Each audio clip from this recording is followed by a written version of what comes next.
Estimados estudiantes, damos inicio a la unidad 4 en la materia Supervisión Bancaria con el tema Gestión del Riesgo de Entidades Financieras.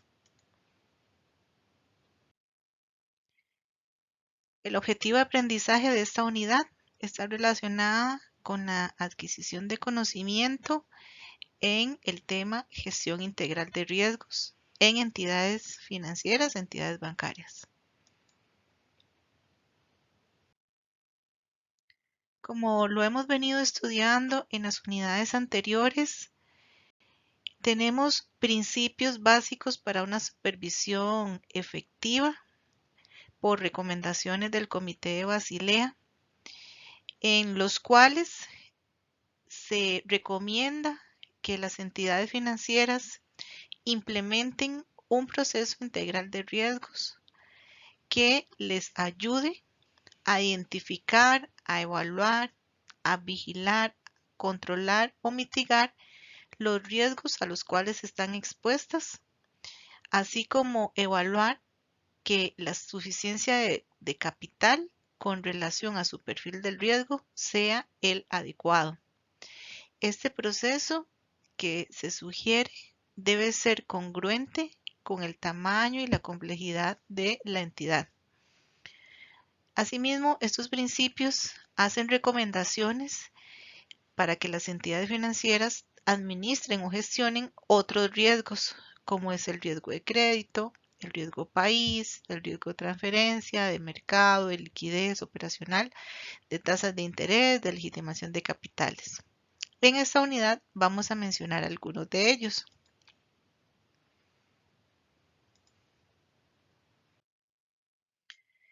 El proceso de administración integral de riesgos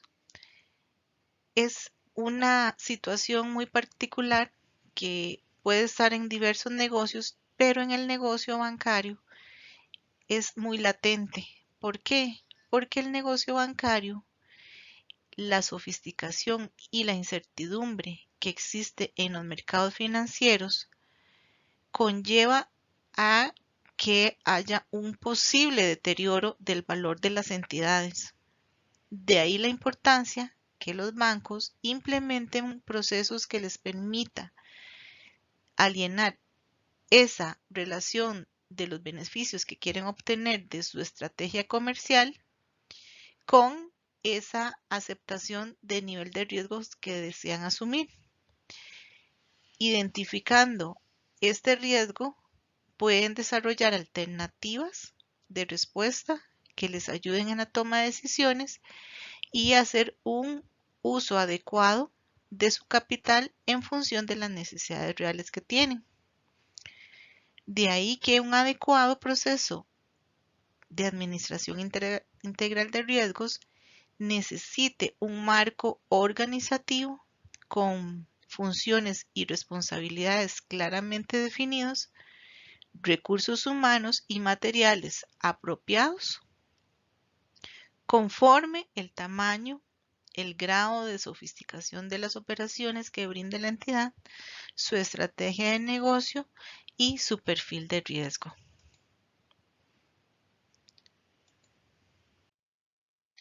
Tenemos así la definición de riesgo como aquella que se refiere a la posibilidad de pérdidas económicas debido a eventos adversos. Es decir, toda actividad conlleva un riesgo, aunque sea mínimo, pero el riesgo siempre existe. No se puede eliminar, pero sí se puede administrar o gestionar. Y un riesgo no controlado pone en peligro el logro de los objetivos de la entidad. Es así como se puede decir que existen diferentes niveles de riesgo. Tenemos la capacidad de riesgo, que es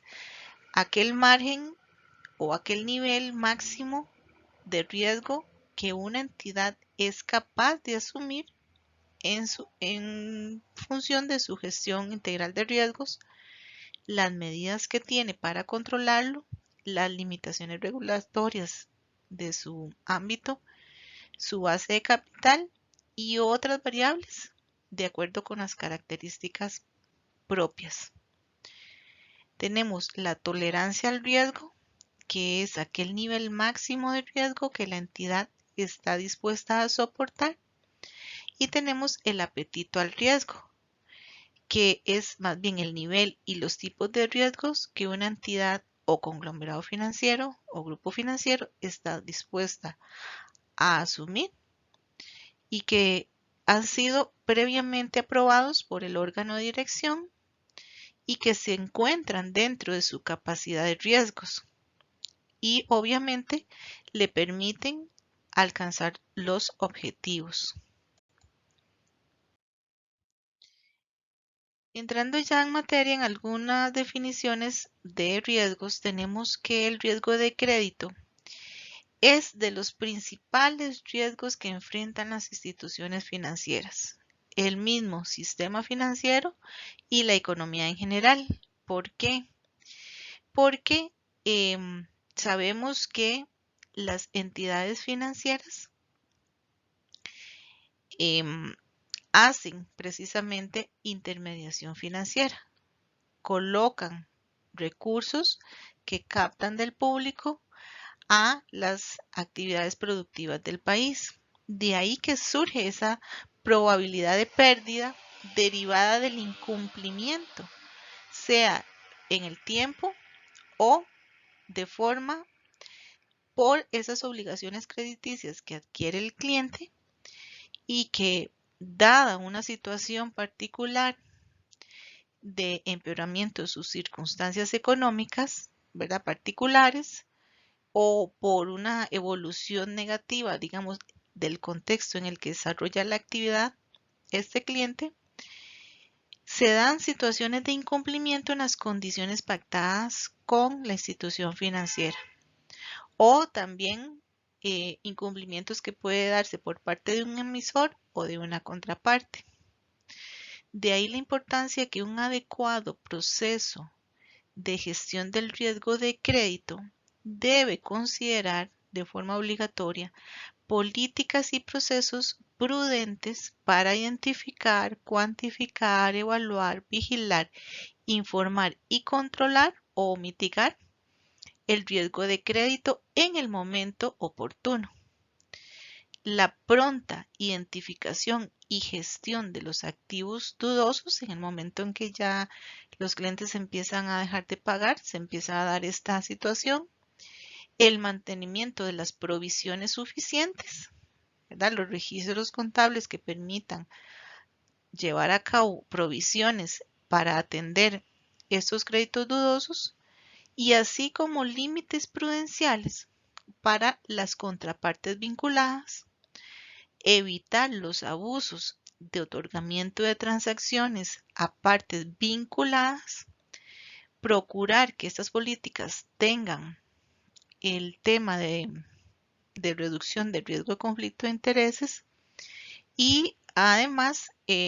políticas que también administren el riesgo país o el riesgo transferencias por los préstamos e inversiones que se puedan dar a nivel internacional.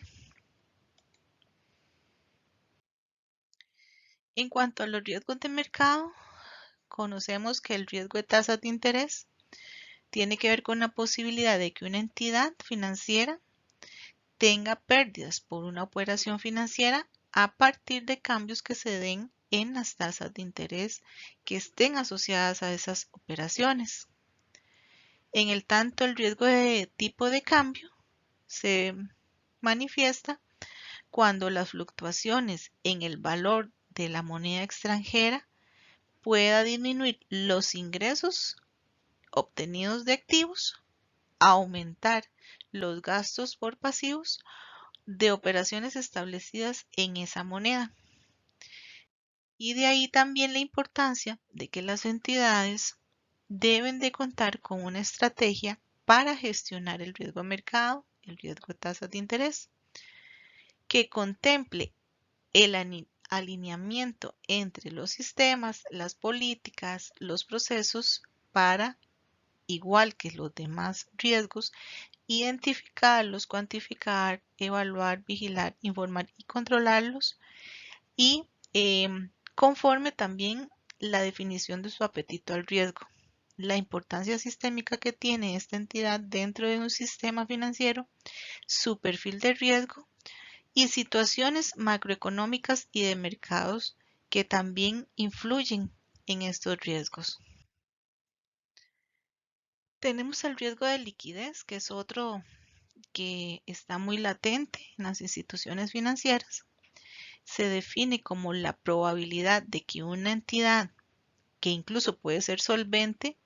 no tenga los recursos suficientes líquidos para hacer frente a sus obligaciones o a sus pagos en el momento que se tienen que realizar.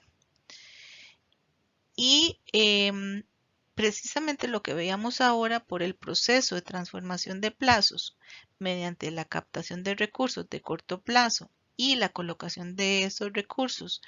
en créditos o inversiones a más largo plazo, que es precisamente los intermediarios financieros presentan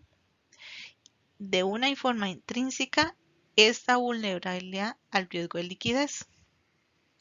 Nuevamente, una adecuada administración del riesgo de liquidez requiere que las entidades implementen políticas, procedimientos, controles e infraestructura para limitar la exposición de qué es lo que no se acepta dentro de este riesgo. Incluye indicadores para asegurar que la entidad cuenta con los activos líquidos suficientes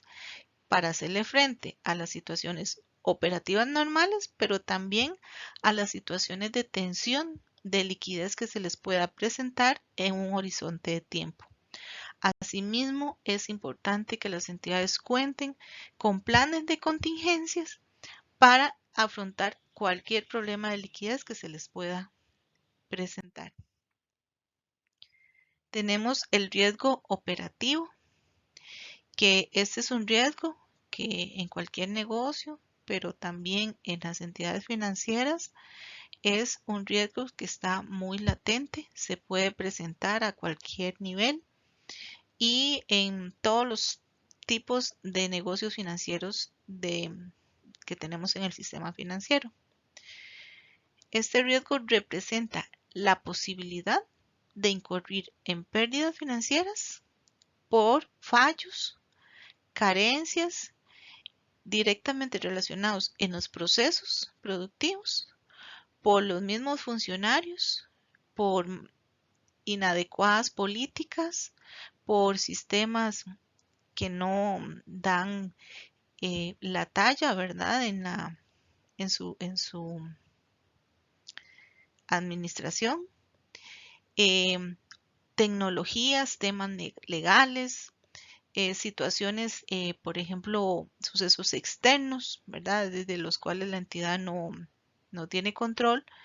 como puede ser la delincuencia, los ciberataques, desastres naturales y otras fallas que exponen a la entidad a este tipo de riesgo operativo.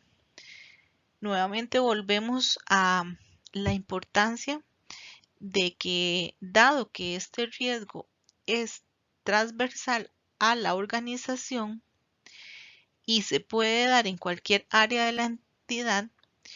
es de suma importancia que las instituciones creen estrategias para su gestión, involucrando a todo el personal y muy directamente el órgano director y la alta gerencia deben de velar porque ese marco se gestione, se cumpla en prevención de este riesgo, sea un proceso muy robusto con relación a la idoneidad y capacitación que se le pueda dar a todo el personal involucrado y en los sistemas de información con los cuales puede contar la institución para disminuir de alguna manera este riesgo. Por último, también tenemos el riesgo de legitimación de capitales, financiamiento al terrorismo y financiamiento a la proliferación de armas de destrucción masivas. Sobre este riesgo, igual que los demás, tenemos mucha literatura y particularmente tenemos la institución Gafi, que es el organismo internacional que ha emitido las recomendaciones para que tanto los bancos como los supervisores lleven a cabo para prevenir estos riesgos. En el caso de Costa Rica, tenemos la ley 7786 y a nivel del sistema financiero contamos con el reglamento 1221. En este reglamento se hace una clara definición de responsabilidades del gobierno corporativo, es decir, las funciones y responsabilidades que tienen que asumir el órgano director, la alta gerencia, las auditorías internas, externas, los comités que apoyan al órgano director, las oficialías de cumplimiento y asimismo hacen recomendaciones respecto a la gestión de estos riesgos a través de metodologías que le permitan a la institución poder de alguna manera controlar y mitigar estos riesgos. Asimismo, se hace una serie de recomendaciones respecto a medidas preventivas que deben de tener las instituciones financieras por tipo de clientes, siendo que hay unos clientes que pueden representar mayor riesgo ante estas situaciones de estos temas. Medidas preventivas también en ciertos productos y servicios que se conocen que son mayormente utilizados por los delincuentes para precisamente incorporarse en el sistema financiero. Asimismo, la norma establece la obligatoriedad de registros y registros también en operaciones en efectivo, que sabemos que mucho de esos riesgos se manifiestan a través de operaciones en efectivo. Hace un llamado especial a transacciones o transferencias internacionales. También sugiere que las entidades cuenten con sistemas de monitoreo tanto de clientes como de transacciones para evitar que sean utilizadas por estos delincuentes y establece normas asociadas al personal, a los directivos, a los socios y a los beneficiarios finales. En general, podemos ver que estos riesgos se manifiestan en las instituciones financieras, la importancia que tiene administrarlos o gestionarlos de la forma más adecuada en cumplimiento con la regulación nacional y con la mejor disposición, las mismas entidades pueden disminuir pérdidas económicas